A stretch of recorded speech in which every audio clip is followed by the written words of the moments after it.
Hello दोस्तों, board exam with Pankaj में आप सभी का स्वागत है। आज हम लोग टेस्ट में साइंस के टेस्ट लेंगे जिसमें 40 क्वेश्चन का डिस्कशन करेंगे। यह क्वेश्चन 2024 साइंस में पूछा हुआ क्वेश्चन है जो 10th बोर्ड 2025 के लिए अति महत्वपूर्ण है। पहला क्वेश्चन है, खड़िया का रासायनिक सूत्र क्या होता है? तो खड़िया का रासायनिक सूत्र क्या होता है? CaCO3। इसको संगमरमर कहते हैं, इसको चूना पत्थर कहते हैं। कुछ भी पूछते हैं संगमरमर का सूत्र क्या होता है, चूना पत्थर का सूत्र होता है, सभी का सूत्र क्या होता है, या अंडे का खोल का सूत्र क्या होता है? CaCO3। अगला क्वेश्चन है, निम्नलिखित में कौन सा धातु सबसे अधिक तन है? तो सबसे अधिक तन कौन सा धातु है? सोना है। तन का मतलब क्या होता है? तन का मतलब किसी धातु का वैसा गुण जिसके कारण उसे पतले तार के रूप में बदल सकते हैं, तन कहलाता है। सबसे अधिक तन कौन सा है? सोना है। याद रखिएगा, 1 ग्राम सोना से 2 किलोमीटर लंबा तार बना सकते हैं। कितना? 2 किलोमीटर लंबा तार बना सकते हैं। ध्यान रखिएगा, पूछेगा 1 ग्राम सोना से कितना किलोमीटर लंबा तार बना सकते हैं? तो 2 किलोमीटर लंबा। कह रहा है पेंटेन का जो अनुसूत्र होता है C5H12 है, तो इसके कितने संरचनात्मक समावेशी संभव हैं? तो इसके 3 संरचनात्मक समय। अगर पेंटेन का पूछेगा तो याद रखिएगा 3 संभव है। अगर ब्यूटेन का पूछेगा, दोनों का पूछता है, तो याद रखिएगा 2 संभव है। कितना? 2। पेंटेन का समय 3 होता है, ब्यूटेन का समय कितना होता है? 2 होता है। अगला क्वेश्चन देखिए। अगला क्वेश्चन है, अभिक्रियाशील मूलक CO को कहते हैं, क्या कहते हैं? CO को कहते हैं कार्बोनिल ग्रुप या कीटोन। क्या बोलते हैं? कीटोन। कीटोन या कार्बोनिल ग्रुप CO को बोलते हैं कीटोन। याद रखिए। अगर पूछेगा COOH को क्या कहते हैं? तो COOH को अम्ल कहते हैं। COOH को क्या कहते हैं? अम्ल कहते हैं। OH को क्या कहते हैं? अल्कोहल कहते हैं, अल्कोहल कहते हैं। CHO को क्या कहते हैं? एल्डिहाइड कहते हैं। CHO को एल्डिहाइड बोलते हैं। इस प्रकार पूछेगा Na2 को क्या बोलते हैं? अमीन बोलते हैं, AMIN। ये चारों पाँचों बहुत सब बार पूछा गया है, आगे भी पूछेगा, ध्यान रखिएगा। कह रहा है कोई धातु ऑक्सीजन के साथ अभिक्रिया करके उच्च गलनांक वाला यौगिक बनाता है, जल में घुलनशील है। कला है सिलिकॉन के साथ ऑक्सीजन अभिक्रिया करेगा, सिलिकॉन ऑक्साइड, यानी बालू कोई जल में घुलनशील नहीं होगा, जल में विलय घुलनशील। CaO ये भी जल में घुलनशील नहीं होगा। Fe2 और 3 बनेगा, ये भी जल में जंक होता है, नहीं घुलनशील होगा। CaO बनेगा जिसे पानी मिलाकर बाद में चूना किया जाता है, तो पानी में घुलनशील कौन सा है? CaO। अगला देखते हैं, मैलाचाइट किस धातु का अयस्क है? मैलाचाइट किस धातु का अयस्क है? याद रखिएगा कॉपर का अयस्क है। कह रहा है लोहे पर जिंक परत लेपित करने की क्रिया को क्या कहते हैं? तो लोहे पर जिंक परत लेपित करने की क्रिया को गैल्वेनीकरण कहते हैं। क्या कहते हैं? गैल्वेनीकरण। सिरका में कौन सा अम्ल पाया जाता है? तो सिरका में एसिटिक अम्ल पाया जाता है, आप पूछ सकता है। सेब में कौन सा अम्ल पाया जाता है? सेब में मौलिक अम्ल पाया जाता है, मौलिक या मैलिक अम्ल? मौलिक अम्ल। पूछेगा डंक में कौन सा अम्ल पाया जाता है? तो याद रखिए डंक में फॉर्मिक अम्ल। ये सब अम्ल बहुत बार पूछा गया है, ध्यान रखिएगा। अगला क्या कर रहा है? कह रहा है वायु का निरपेक्ष अपवर्तनांक वास्तव में होता है। तो वायु का निरपेक्ष अपवर्तनांक जो होता है 1 होता है। वायु का निरपेक्ष अपवर्तनांक कितना होता है? 1। वायु का पूछ सकता है, आपको पानी का पूछ सकता है, आपको कांच का पूछ सकता है। तीनों को ध्यान रखिएगा। पानी का जो होता है वो कितना होता है? पानी का होता है 1.33 और कांच का होता है 1.5। एक हीरा का पूछ सकता है, हीरा का देखिएगा 2.42 होता है, हीरा का 2.42। तो ये चारों का अपवर्तनांक वायु का 1 होता है, पानी का 1.33, कांच का 1.5, हीरा का 2.42 होता है। अगला, आँख, कान एवं गला के चिकित्सक द्वारा प्रयोग किया जाने वाला दर्पण कौन सा है? तो बड़ा देखेगा, इसको बड़ा देखेगा ताकि अच्छे से इलाज कर पाए। तो कौन सा? अवतल दर्पण है। अगला देखिए क्वेश्चन क्या है? कह रहा है बिल्डिंग में किस गैस का प्रयोग किया जाता है? तो बिल्डिंग में C2H2 का प्रयोग किया जाता है। C2H2 क्या कहते हैं? इथाइन कहते हैं, ETHYNE, इथाइन कहते हैं, ETHYNE इसे। और कह रहा है अल्कीन का सूत्र क्या होता है? एक पूछता है अल्केन का सूत्र क्या होता है? KNE।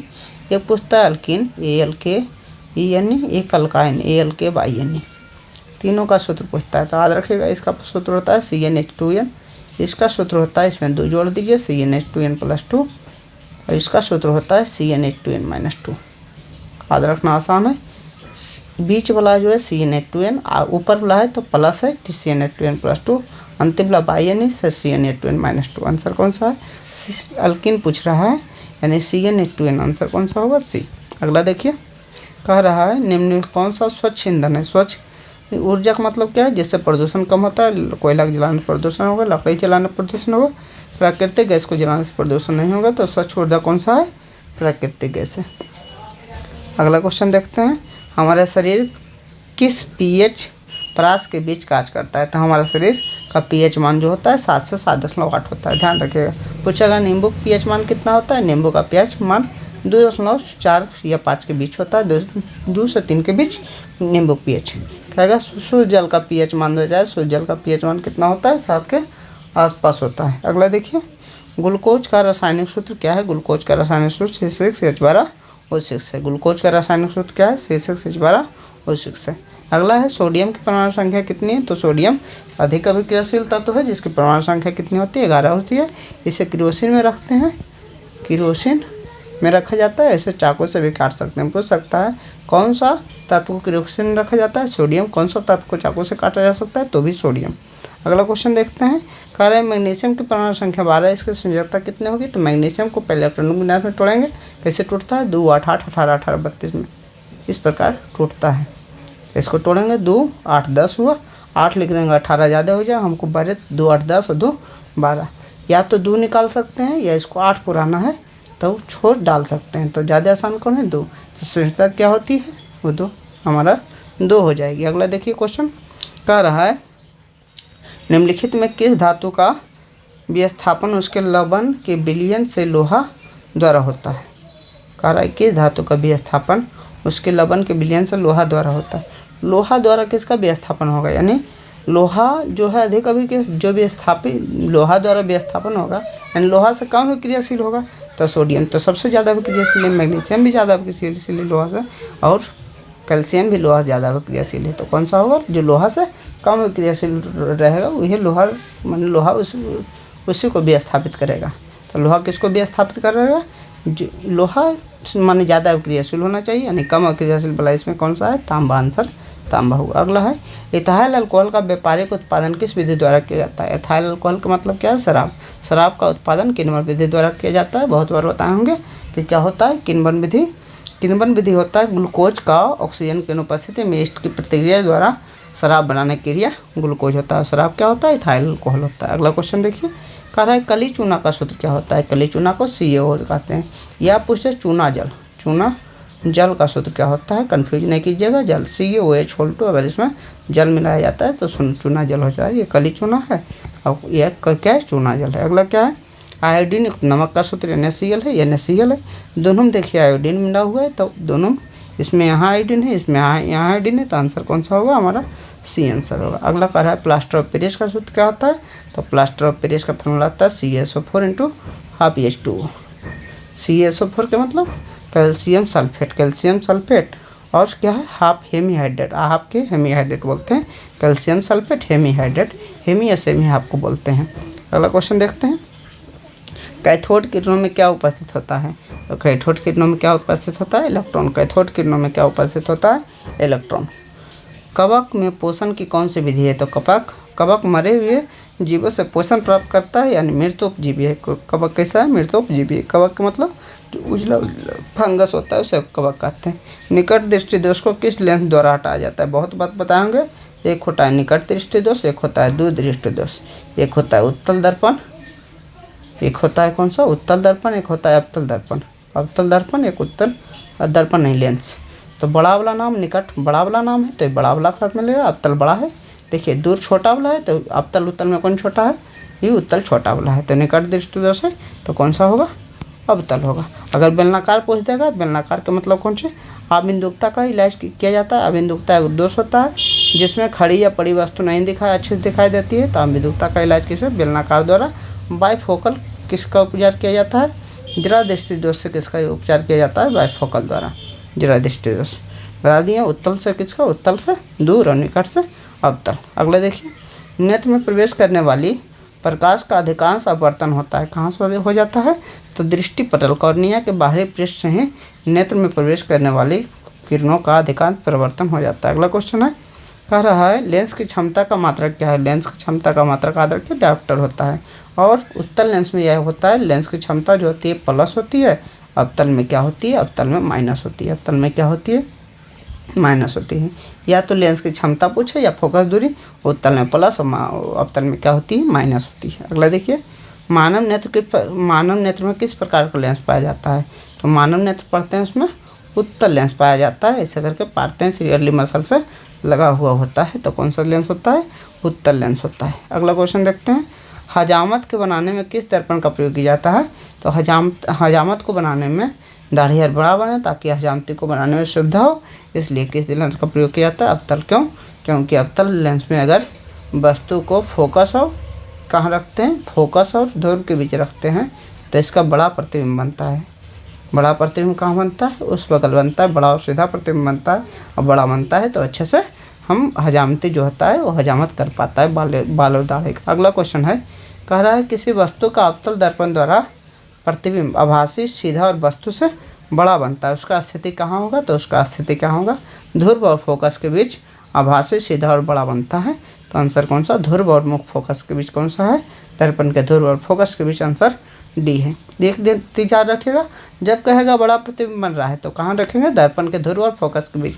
जब पूछेगा बराबर प्रतिबिंब बन रहा है तो वक्रता केंद्र पर। बराबर प्रतिबिंब के लिए कहाँ याद रखिएगा, अगर कहेगा बराबर प्रतिबिंब बन रहा है तो याद रखिएगा वक्रता केंद्र पर रखते हैं, सी पर रखते हैं। अगला क्वेश्चन देखते हैं।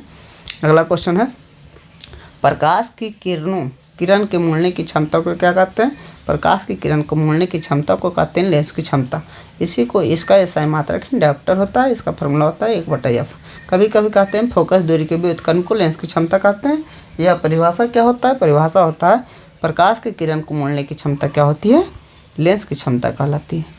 अवतल लेंस द्वारा बना प्रतिबिंब कैसा होता है। अवतल लेंस का मतलब, अब जब भी अवतल लेंस का है तो उत्तल दर्पण मान लीजिए, उत्तल दर्पण में हमेशा छोटा प्रतिबिंब बनता है। छोटा प्रतिबिंब बनेगा और सीधा प्रतिबिंब बनेगा और कैसा बनेगा, हमेशा आभासी प्रतिबिंब बनेगा, यानी सभी आंसर होगा। देखिए, जब भी अवतल लेंस का है तो अवतल लेंस का मतलब उत्तल दर्पण, अवतल लेंस का मतलब उत्तल दर्पण। उत्तल दर्पण में कैसा प्रतिबिंब बनता है देख लीजिए।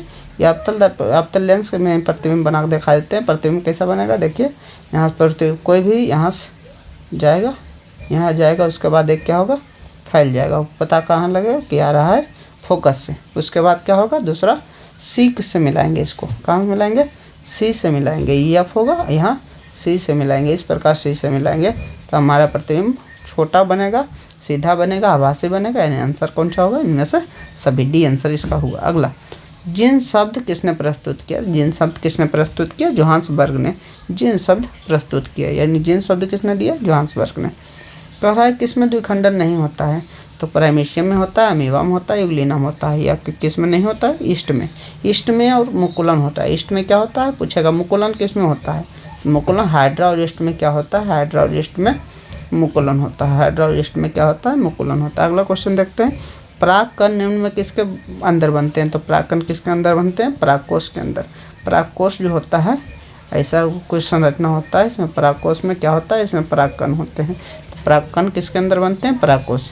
रुधिर चाप नियंत्रित होता है किसके द्वारा, तो एड्रीनल ग्रंथि द्वारा या अधिवृक्क ग्रंथि इसको बोलते हैं। क्या बोलते हैं, अधिवृक्क ग्रंथि द्वारा रुधिर का चाप नियंत्रित होता है। इसे लड़ो या भागो हार्मोन, इसमें लड़ो या भागो करके हार्मोन को स्रावित होता है। अगला कह रहा है, निम्न में कौन सा श्वसन तंत्र से संबंधित है। निम्न में मधुमेह को चिनिया रोग कहते हैं, श्वसन तंत्र से संबंधित नहीं है। मलेरिया क्या होता है, मलेरिया बुखार होता है। ये तो क्या होता है, मलेरिया बुखार होता है जो मादा एनाफिलीज मच्छर से होता है। निमोनिया होता है जो श्वसन तंत्र से संबंधित होता है, जैसे हफ्ने होते, डायरिया भी नहीं होता है। श्वसन तंत्र से संबंधित कौन सा है, तो निमोनिया है। अगला क्वेश्चन है, रक्त में शर्करा का स्तर नियंत्रित कौन करता है। तो रक्त में शर्करा का स्तर को नियंत्रित करता है इंसुलिन द्वारा। इंसुलिन द्वारा होता है। इंसुलिन क्या है, इंसुलिन एक हार्मोन है जो कहाँ से निकलता है, अग्नाशय के बीटा कोशिका से निकलता है। अग्नाशय के लंगर हैंस के बीटा कोशिका, लंगर हैंस के बीटा कोशिका से निकलता है। याद रखिएगा, बीटा कोशिका। पूछेगा इंसुलिन किस कोशिका से निकलता है, तो बीटा कोशिका से। कहाँ से निकलता है, अग्नाशय। अग्नाशय कौन सा भाग है, लैंगर हैंस। अगला क्वेश्चन है, मानव की सबसे लंबी कोशिका कौन सी है? तो मानव की सबसे लंबी कोशिका तंत्रिका कोशिका, जिसे न्यूरॉन कहा जाता है। क्या कहा जाता है? न्यूरॉन कहा जाता है। मुख गुहा में आहार का कौन सा भाग का पाचन होता है? तो मुख में आहार के कौन सा भाग का पाचन होता है? कार्बोहाइड्रेट का पाचन होता है मुख में। इस प्रकार हमारा 40 क्वेश्चन हो गया। आज सब्जेक्टिव क्वेश्चन नहीं करेंगे। अगर वीडियो अच्छा लगा तो वीडियो को लाइक शेयर सब्सक्राइब करें। Thank you so much. आगे 40 क्वेश्चन आगे जो होगा अगले किसी टेस्ट में डिस्कस कर देंगे। Thank you.